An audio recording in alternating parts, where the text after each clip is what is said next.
राम राम सभी को। मैं सेल्फ नवीन कुमार और एक कंपनी है जिसका यूजुअली जो काम है वो स्क्रैप जो मेटल्स होते हैं उन स्क्रैप मेटल्स के थोड़ा सा डाइल्यूशन करके और बाद में उनसे दूसरे अलग अलग मेटल्स निकाले जाते हैं जो कि हमें जैसे रद्दी के भाव में जो मेटल्स बेच देते हैं उनसे फिर अलग अलग मेटल्स कंपनी निकालती है और फिर उसको आगे मार्केट में बेचती है। ऐसा ही एक काम करने वाली एक कंपनी है जिसका नाम है राजपुताना इंडस्ट्रीज़। ये कंपनी स्टॉक मार्केट से लगभग लगभग 24 करोड़ रुपए उठाना चाह रही है और खुद की जो वैल्यू लगा रही है वो है 84 करोड़ रुपए। सो यहाँ पर इस वीडियो के थ्रू हम लोग समझने वाले हैं कंपनी के पॉजिटिव्स एंड नेगेटिव्स, और उससे पहले हम लोग कंपनी की बेसिक जो आईपीओ की डिटेल्स होती हैं उनको एक बार देख लेते हैं यहाँ पर। तो यहाँ पे कंपनी का जो आईपीओ है वो 30 जुलाई से 1 अगस्त के बीच में खुलने वाला है। कंपनी ने 38 का कट ऑफ प्राइस सेट किया है और यहाँ पर कंपनी के जो प्रमोटर लोग हैं उनके पास में 92% शेयर होल्डिंग आईपीओ से पहले थी और आईपीओ के बाद में लगभग कितनी 66% के आसपास में शेयर होल्डिंग रह जाने वाली है। सो अच्छी खासी एक शेयर होल्डिंग कंपनी की रह जाने वाली है कंपनी के जो प्रमोटर लोग हैं उनके पास में। नेक्स्ट अगर देखते हैं कंपनी के जो प्रमोटर लोग हैं अपनी शेयर होल्डिंग क्यों दे रहे हैं, मालिकाना हक क्यों दे रहे हैं कंपनी के अंदर में, तो उन्होंने जो बेसिक रीज़न बताया है वो है वर्किंग कैपिटल रिक्वायरमेंट और दूसरा है grid solar power generating system. So एक सोलर पावर सिस्टम इनको लगाना है, ये बिजली जो है वो सोलर से बनानी है, इसके लिए इनको पैसों की ज़रूरत है। दूसरा कंपनी में खर्चा ज़्यादा है उसके लिए कंपनी को पैसों की ज़रूरत है। तो यहाँ पे सोलर पावर स्टेशन में 4.5 करोड़ रुपए लगाए जाएंगे और वर्किंग कैपिटल के लिए 14 करोड़ रुपए यूज़ किए जाएंगे, ऐसा कंपनी बोल रही है। नेक्स्ट अब थोड़ा सा कंपनी के पॉजिटिव्स एंड नेगेटिव्स को एक बार देख लेते हैं।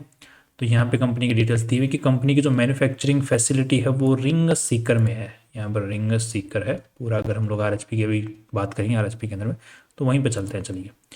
तो अब एक वन बाय वन चलते हैं कंपनी के आरएचपी के अंदर में। ओके। सो आज के दिन कंपनी के जो प्रमोटर लोग हैं उनमें एक शेरा एनर्जी, ध्यान रखिएगा अभी जो वीडियोज में आने वाले हैं इसलिए ये इंपॉर्टेंट है यहाँ पर जो इन्फॉर्मेशन है। कंपनी के जो मेन प्रमोटर्स हैं वो शिवानी शेख एंड शेख नसीम है। इसी के साथ में इस कंपनी का जो मालिक है वो एक शेरा एनर्जी लिमिटेड नाम से एक दूसरी कंपनी है जो कि इस कंपनी की होल्डिंग कंपनी है।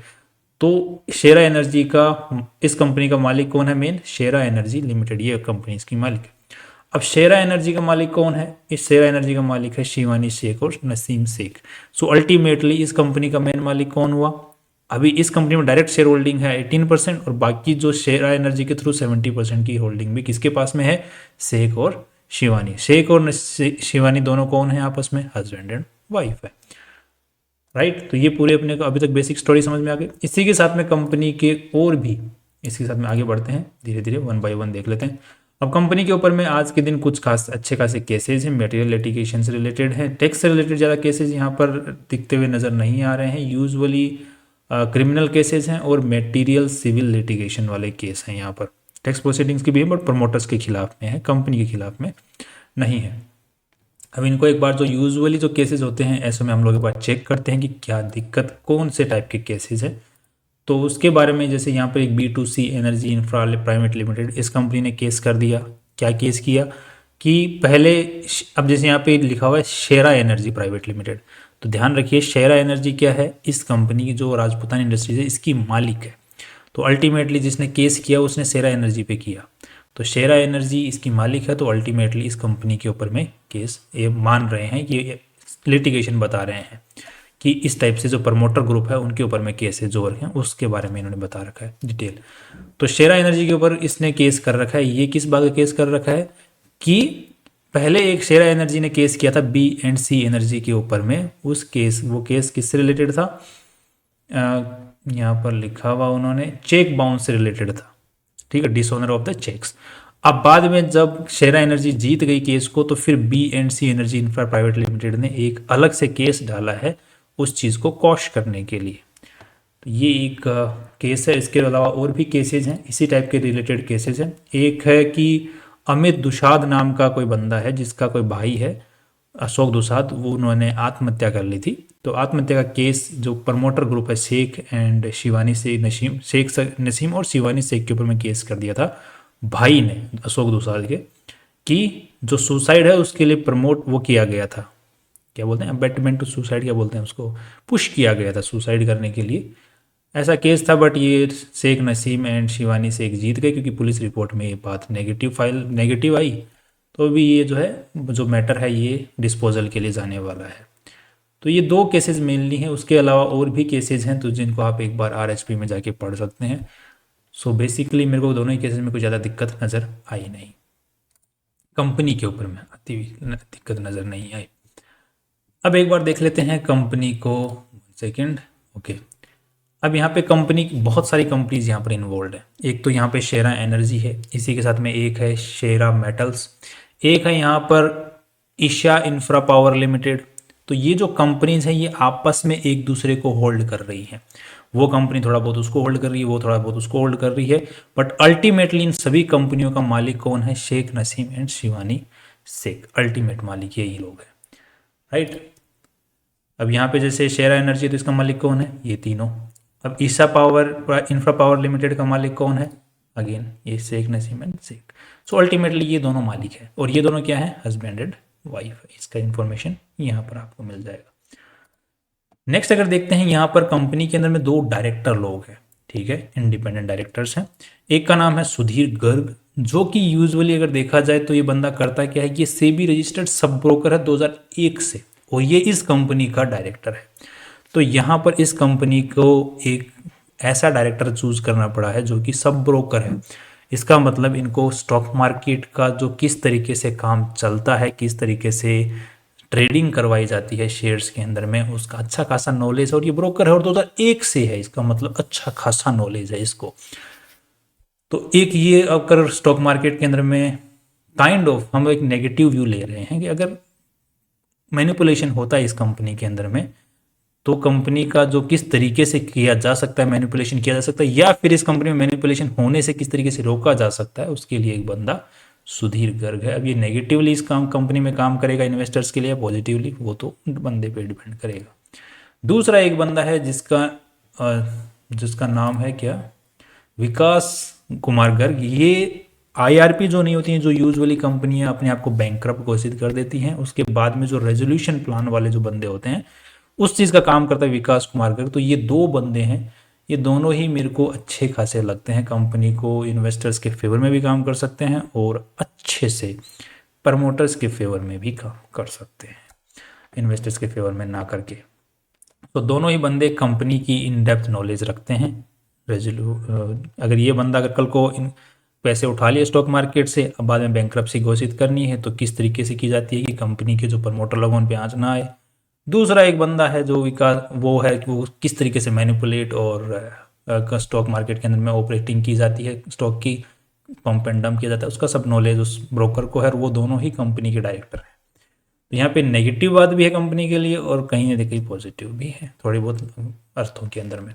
बट हम लोग एक बार नेगेटिव व्यू को यहाँ पर देख रहे हैं, पॉजिटिविटी भी है, ये नहीं है कि पॉजिटिविटी नहीं। अब दूसरी चीज़, कंपनी के नाम पे एक फैक्ट्री है जो कि रिंग सीकर एरिया के अंदर में है, जो कि रिको ने लीज पर दे रखी है। साथ में कंपनी का एक रजिस्टर्ड ऑफिस है जो कि कंपनी के जो प्रमोटर हैं मेन शेख नसीम, उनके नाम पे है। उसने प्रमोटर ने कंपनी को किराए पे दे रखी है 75,000 रुपये मंथली किराए पे। सो बेसिकली देखा जाए तो कंपनी के पास में कुछ खास एसेट है नहीं यहाँ पर। ये एक जो है, ये एक right to use of property, ये वाला एसेट जरूर कंपनी के पास में है कुछ वक्त के लिए। कंपनी का जो ट्रेडमार्क है ये वाला राजपुताना वाला शेर वाला, ये रजिस्टर्ड लोगो है कंपनी का। इसी के साथ में कंपनी की जो मेनली सेल आती है, जो जो कंपनी माल बेच पाती है, वो इसी की जो दूसरी कंपनियां हैं, Shera energy limited, Shera metal private limited, Shri Khatu Shyam ji metal industries private limited, right. तो ये जो कंपनियां हैं, ग्रुप कंपनियां हैं, ये शेरा एनर्जी लिमिटेड तो इस कंपनी की मालिक ही है। तो ये कंपनियां ही इस कंपनी से माल खरीदती हैं और इसको, ये कंपनियां ही इसको माल बेचती हैं। तो बेसिकली देखा जाए तो अगर पिछले साल का देखा जाए तो 90% जो माल इस कंपनी का जो सेल हुआ है माल से, वो सिर्फ इन कंपनियों ने ही खरीदा है, जो इस कंपनी के, जो कि इस कंपनी के जो मालिक लोग हैं नसीम साहब और शेख मैडम, राइट। तो उन दोनों ने ही आपस में एक कंपनी से दूसरी कंपनी में सेल दिखाई है, खरीदाई वो दिखाई है, मतलब इधर उधर सेल दिखाई गई है। इस साल जो है 51% दिखाई गई, क्योंकि कंपनी को आईपीओ लाना था। तो अब ये कितना बड़ा मुश्किल हो सकता है किसी के लिए दिखाना कि जो सेल मान के चलो कि पहले ये कंपनी राजपुताना वाली कंपनी है सेरा एनर्जी को सेल, सेरा मेटल प्राइवेट लिमिटेड को सेल करती है माल, और फिर सेरा मेटल प्राइवेट लिमिटेड आगे किसी कस्टमर को सेल करती है माल। पहले हो रहा था ये, अभी कंपनी ने डायरेक्ट माल बेचना चालू कर दिया, राइट। तो यहाँ पे शेरा मेटल प्राइवेट लिमिटेड ने कस्टमर को नहीं बेचा, इस कंपनी ने डायरेक्ट कस्टमर को बेच दिया। तो यहाँ पर एक जो रिलेटेड पार्टी ट्रांजेक्शन है वो कम हो जाएगा ऑटोमेटिकली। तो ये बड़ा मुश्किल काम नहीं है, सेल दिखा पाना कोई बड़ी मुश्किल काम की चीज़ नहीं है यहाँ पर। तो ये एक ज़बरदस्ती सी सेल दिखाई हुई दिख रही है, जबकि एक्चुअली जो है related party transaction kind of ही दिख रहा है यहाँ पर। ये सिर्फ आईपीओ लेके आने के लिए मेरे को दिख रहा है कि रिलेटेड पार्टी ट्रांजेक्शन को छोड़ा गया है। अब एक बार देख लेते हैं कि कंपनी की बैलेंस शीट के ऊपर नज़र डाल लेते हैं। तो इनकी बैलेंस शीट जो है वो लगभग आज के दिन कितनी है, 1 सेकेंड, टोटल एसेट्स तो 149 करोड़ रुपीज़ की है। अब 149 करोड़ में से कितने पैसे इन्वेस्टर्स के हैं, तो इन्वेस्टर्स तो अभी घुसेंगे। तो इन्वेस्टर्स का यूजुअली अगर देखा जाए तो यहाँ पर 32 करोड़ रुपीज़ जो है वो कंपनी के अंदर में इन्वेस्टर्स की तरफ से पैसा गया हुआ है, या फिर कंपनी का खुद का पैसा माना जा सकता है आज के दिन। बाकी जो पैसा है वो या तो किराए का है, या फिर माल उठा लिया गया है उसका पेमेंट नहीं किया गया है, इस टाइप से पैसा है, या फिर बोरोइंग ले ली गई है, उधारी उठा ली गई है, उस टाइप से पैसा कंपनी के पास में। और टोटल 149 करोड़ में से एक बैलेंस शीट में से सिर्फ 32 करोड़ रुपीज़ ही इन्वेस्टर्स का पैसा है। अब ये पैसा लगा हुआ कहाँ पे है, तो ये पैसा इन्वेंट्री 83 करोड़ रुपीज़ की है, जो कि अचानक पिछले साल के मुकाबले बढ़ी है, बट उसके पिछले साल के मुकाबले भी बढ़ी थी। सो एक काइंड ऑफ साइकिल बंधी हुई है। दूसरी, ट्रेड रिसीवेबल्स यहाँ पर 13 करोड़ के हो गए, डायरेक्ट 1 करोड़ से 13 करोड़ के हो गए हैं, क्योंकि बैलेंस शीट की जो साइज़ है वो अचानक से बढ़ी है। क्योंकि पिछले साल जो बैलेंस शीट की साइज थी वो 117 करोड़ की थी, इस साल 150 करोड़ के आसपास की हो गई है। तो ये कुछ नेगेटिव साइंस यहाँ पर अच्छे खासे दिख रहे हैं।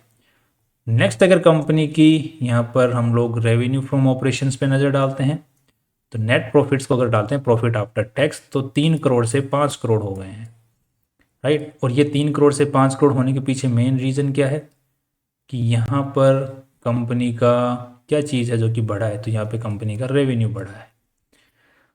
तो कंपनी का रेवेन्यू बढ़ा पिछले साल के मुकाबले, बट यहाँ पर इसी साल बढ़ गया है, जबकि 2022 से 2023 में कुछ खास रेवेन्यू इंक्रीज हुआ नहीं था, बट इस साल अचानक से रेवेन्यू इंक्रीज हो गया। अब आपको ही पता है कि जब एक ही टाइप का काम करने वाली 2-3 कंपनियां, उनका मालिक एक ही है, तो रेवेन्यू सेल दिखा पाना ज़्यादा मुश्किल काम होता नहीं है। सो अब ओवरऑल, अब इस कंपनी के इस आईपीओ के बारे में देखो, अब फाइनल अगर रिव्यू दिया जाए तो इस प्रकार हो सकता है कि कंपनी का जो मैनेजमेंट है वो बहुत समझदार है, कंपनी के जो डायरेक्टर लोग हैं वो अलग अलग फील्ड के लोग समझदार हैं। एक ब्रोकरशिप के अंदर में है जो स्टॉक मार्केट को किस तरीके से हैंडल करना उसमें है, एक रेजोल्यूशन प्लान के अंदर में एक्सपर्ट है, दूसरा मालिक लोग ओवर स्मार्ट हैं, काफ़ी अच्छे खासे स्मार्ट हैं, 3-4 कंपनियां खोल रखी, एक ही काम करती हैं, सिमिलर सा ही काम करती हैं, और उसी के साथ में एक दूसरी कंपनी को ही सेल करवा रहे हैं, यहाँ से वो खरीद रही है, वहाँ से वो खरीद रही है, उसका माल वो खरीद रही है, उसका माल वो खरीद रही है, क्या चल क्या रहा है। दूसरी चीज़, कंपनी के पास में कुछ खास एसेट्स आज के दिन में है नहीं, सिर्फ एक वो जो फैक्ट्री है जो कि रिको से ले रखी है वो लीज होल्ड बेसिस पे ही है, बाकी कुछ कंपनी के पास में लैंड वैंड टाइप कुछ है नहीं। तो जो वैल्यू है कंपनी के अंदर में वो कुछ खास आज के दिन है नहीं। बट द थिंग इज, अब क्या हो सकता था सही प्लान कि ये जितनी भी कंपनियां हैं इनकी एक कंपनी, मेन कंपनी बना के फिर वो जो कंपनी है उसका आईपीओ लेके आना चाहिए था, ताकि जो इन्वेस्टर्स हैं, क्योंकि बाकी सारी कंपनियां उसके नीचे होती, सब्सिडरीज होती है, जितनी भी कंपनियां है ना, शेरा वाली, शेरा एनर्जी, शेरा मेटल, ये रिको वाली, सॉरी खाटू श्याम जी वाली, और ये राजपुताना, ये सब की उसकी सब्सिडरीज होती है, और जो मेन कंपनी है उसका आईपीओ लेके आना चाहिए था। हाँ, उसको से थोड़ी सी ज़्यादा वैल्यूएशन पे ले आते, बट यहाँ पे इन्वेस्टर्स का प्रोटेक्शन का ज़्यादा चांसेस था, इन्वेस्टर ज़्यादा प्रोटेक्टेड फील करते, ना कि यहाँ पर कि एक कंपनी, बहुत सारी कंपनियों के बीच में से एक कंपनी का आईपीओ लेके आया गया है जो कि अभी रिसेंटली ही खुली है, जबकि बाकी दूसरी जो कंपनी है वो इससे पुरानी खुली हुई है। तो यहाँ पर एक काफ़ी बड़ा झोल जो है, क्वेश्चन एक उठता है कि ये कंपनी खोली ही क्यों गई थी, और बाद में अचानक से ये जो विकास, इनको 2023 के अंदर में ही डायरेक्टरशिप दी गई है, आईपीओ लेके आने से पहले, वो भी इस टाइप के फील्ड्स के जो डायरेक्टर्स बनाए गए हैं। तो पूरा मामला है क्या, अंदरूनी कुछ तो दिक्कत मेरे को यहाँ पे, आपको अगर पूरा खेल समझ में आता है तो कुछ ना कुछ दिक्कत यहाँ पे हो सकती है। मैं ये नहीं कह रहा हूँ होगी, हो सकती है। This is just a question mark, I am just putting a question mark. Can that happening, can it happen, सीधी सी बात है। That's all. अब मेरा जो फाइनल रिव्यू बन रहा है कंपनी के लॉन्ग टर्म को लेके थोड़ा सा नेगेटिव साइड में जा रहा है, और बाकी आगे शॉर्ट टर्म के हिसाब से जिस टाइप के जो डायरेक्टर्स हैं, फर्म्स के जो प्रमोटर्स हैं, स्मार्ट हैं अच्छे खासे, तो वो एक बार को स्टॉक मार्केट मुझे अच्छा खासा इसका चलता हुआ दिख सकता है। बट रिस्क जो अगर आप लेना चाहें तो और स्टडी करके अपने फाइनेंशियल एडवाइजर से पूछ के ही लें। बाकी लॉन्ग टर्म के हिसाब से तो अभी फ़िलहाल के ऊपर में सही डिसीजन ले पाना थोड़ा मुश्किल है। That's all. कल फिर मिलते हैं नई इंपॉर्टेंट वीडियो के साथ में। Finally see you tomorrow.